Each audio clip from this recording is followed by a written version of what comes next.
Hello Internet, yet another video from me. This is a bit different. This is actually a reassembly video. So I bought this fantastic card from someone from eBay, which had it original since 2015. This, ladies and gentlemen, is a R9 Fury X. This is the this is one of the few standard water-cooled variants with its own AIO cooling solution. And I was looking out for this car for a very long time, and yeah, this I got it in a fantastic price with the box and everything included, everything original. The person who had it, the original owner, never serviced it before, so original pads on, paste was rock hard. It was still working, despite the fact that the paste was needed replacing years ago. Yeah, so just wanted to do this video because it was actually a challenge to disassemble this one. I looked and looked and looked. There were some obvious screws, but this card had a trick up its sleeve. So this is the back plate. As you can see, there are some weird holes here, because this is actually from the back plate, so that's on the back of the card. And actually the screws holding the back plate to its place are underneath this sticker. So unfortunately, I had to pierce through these this cheap sticker, black sticker. There's no other way to disassemble the card, basically. And yeah, it was a real challenge. I mean, I understood that it were somewhere here underneath the sticker, but I didn't want to destroy the whole bit. And I mean, it's somewhat destroyed now, but I can put something on or paint it, or I don't know. Anyway, it was really interesting to disassemble this one. And yeah, we can actually have a look at it and do some measurements while at it. So as you can see, lately I've been doing a lot of RX 570, 580, 590 cards. I'm not actually very sure where everything is on this card. Well, we'll try to take some measurements at least. So 12 volts for starters. That's cycling. 3.3 volts is a lot higher than RX 570s, but I'll take it. I'm pretty sure this is 5 volts. This is way too high. Okay, so this is cycling, so this is 12 volt input. This is actually, let's measure again. I'm pretty sure it's not 14,000 ohms. Because this should be 5 volt output. Gonna wait until the measurement finishes, but it seems rather high. Okay, so this is 5 volts here. Oh geez. Okay, so 3.9. We'll leave it at that. So 3.9 kilo ohms on 5 volts, and on the other side you have 14,000 kilo ohms. What's this here? This should be 12 volts. It's rather high for 12 volts. Let's check what is this one.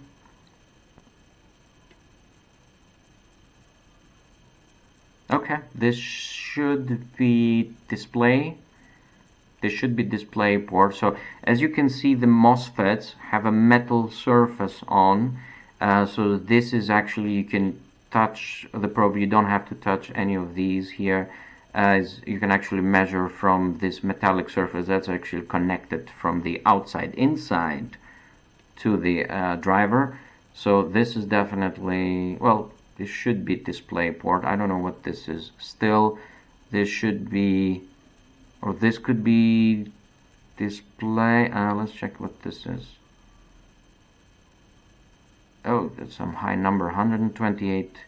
So this could be, so this could be VDDCI. This could be memory. This could be memory at 127 ohms. So again, for anybody that's not aware, this Fury X was the first technology prototype card with memory incorporated into the GPU core. As you can see, these 4 modules here next to the core, this is HBM version 1, so, or HBM 1, so this is actually memory stacked next to the core, eliminating latencies and everything and faster speeds. So I would assume, since memory is incorporated into the core itself, resistance should be a lot higher, but I could be wrong. This is VRM here. We can measure real quick. 2 ohms. So on RX 570s, this should be near 0. But obviously this is HBM1 and Fury X, so I'm guessing this is fine. Driver MOSFET is here. This should be 12 volts. Should be cycling. This is cycling, and this should be cycling. This is cycling as well. 2 connectors, one for the fan, for the I/O solution, and this is for the pump that's cooling the core. And let's flip the card, see what's on the back as well. I don't know where 1.8 volts, if there's any 1.8 volts, is on this card. Let's check. Let's check PEX reset.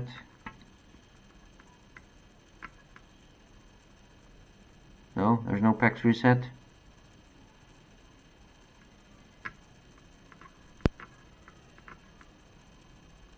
It doesn't measure anything, so this could,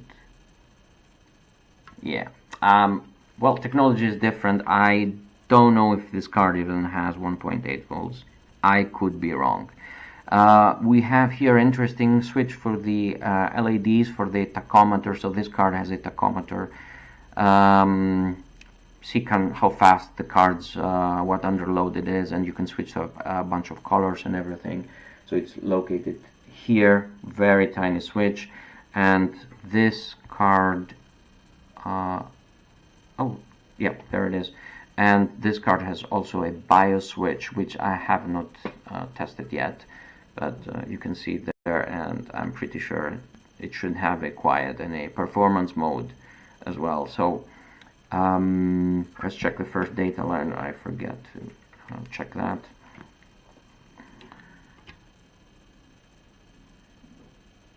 .3 and 2.3. Obviously this card is working fine, so I would not expect anything abnormal to happen to it. Let's focus a bit on the rest.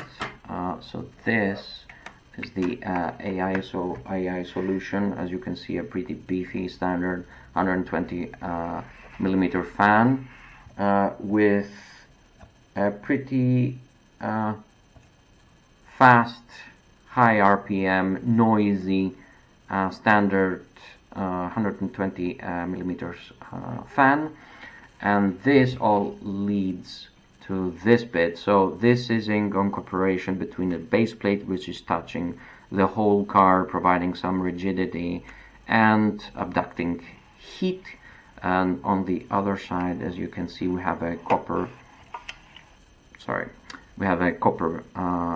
plate touching the GPU core and HBM, and you can see here there are 3 protrusions to touch the inductors, MOSFETs, who are getting hot while providing power to the card. And you can see here the two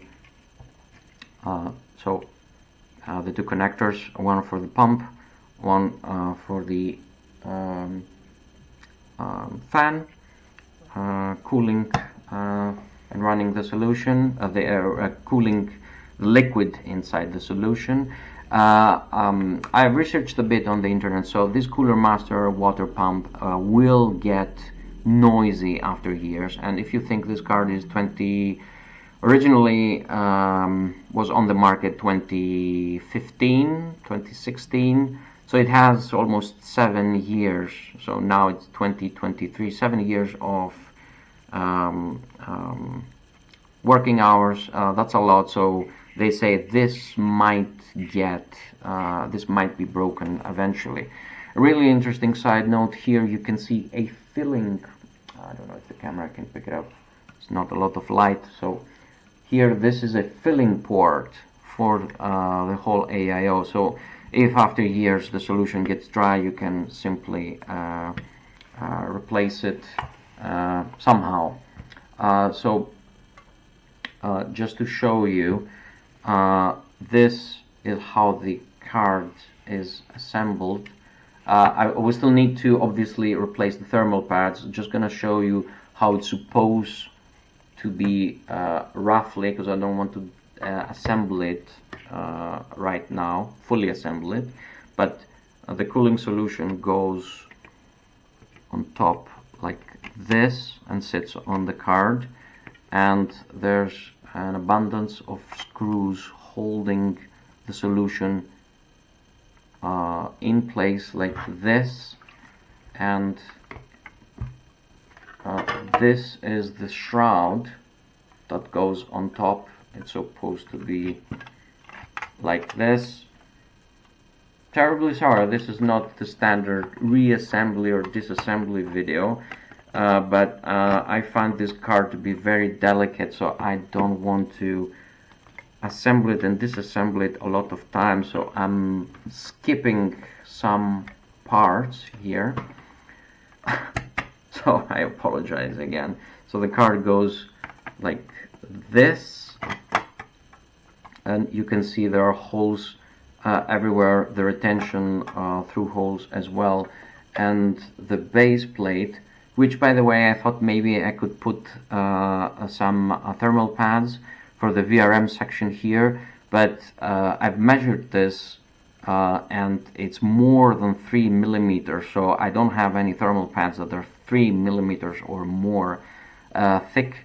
Also, this is just plastic, so it's not worth it, and even if the guys from AMD didn't thought it was really necessary to cool this part of the VRM portion of the cards, then it should be fine, and it has survived 7 years now. So this goes on top. As you can see here, the switch for the tachometer, switch on blue between, and switch the colors between red and blue. And as you can see, these are the holes I had to pry open through the sticker, otherwise it's impossible to disassemble the card. And that should be it. So yeah, you first find the 4 screws, the back plate comes loose, you put it on the side, and then you remove all the screws around, remove the retention plate, the card becomes free, and then you see the base plate, and there are tiny screws here on the side detaching the base plate from the shroud. Open. This is a simple LED connector, nothing special, and that is it. So not an exactly reassembly video, but it shows you how much you can remove and take the card apart and reassemble it. In a sense, so it's not a clickbait. This is supposed to show a reassembly. So maybe I'll put simulation of reassembly or disassembly on the title, or we'll see.